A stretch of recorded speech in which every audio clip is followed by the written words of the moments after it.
एक मर्तबा हजरत शेख अब्दुल कादिर जिलानी अल मारूफ हजरत गौसुल आजम रहमतुल्लाह अलैह दरिया की तरफ तशरीफ ले गए। वहाँ एक 90 साल की बुढ़िया को देखा जो ज़ारो कतार रो रही थी। एक मुरीद ने आपकी बारगाह में अर्ज किया, मुर्शद, इस ज़ईफ़ा का इकलौता खूबरू बेटा था। बेचारी ने उसकी शादी रचाई, दूल्हा निकाह करके दुल्हन को इसी दरिया में कश्ती के जरिए अपने घर ला रहा था कि कश्ती उलट गई और दुल्हा दुल्हन समेत सारी बारात डूब गई। इस वाक़े को आज 12 साल गुजर चुके हैं, मगर माँ का जिगर है, बेचारी का गम जाता नहीं है। ये रोजाना यहाँ दरिया पर आती है और बारात को ना पाकर रो धोकर चली जाती है। हजूर गौसुल आजम रहमतुल्लाह अलैह को इस ज़ईफ़ा पर बहुत तरस आया। आपने अल्लाह ताला की बारगाह में हाथ उठा दिए।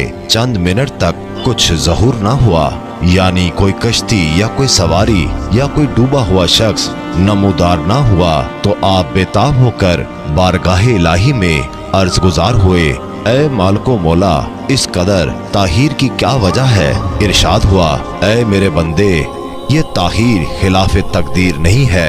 हम चाहते तो एक हुक्म कुन से तमाम ज़मीन व आसमान पैदा कर सकते थे, मगर हिकमत के तहत 6 दिन में पैदा किए।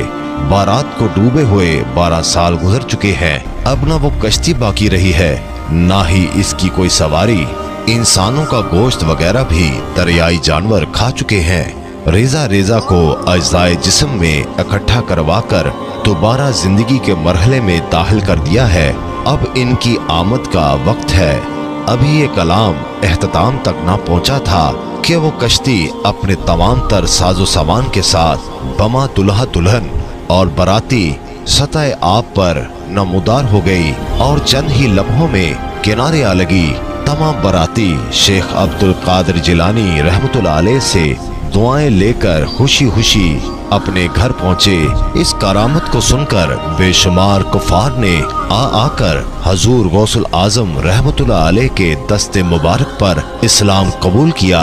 हजरत शेख अब्दुल कादिर जिलानी रहमतुल्लाह अलैह की ये करामत इस कदर तवातर के साथ बयान की गई है कि सदियां गुजर जाने के बावजूद बरसगीर पाको हिंद के गोशे गोशे में इसकी गूंज सुनाई देती है।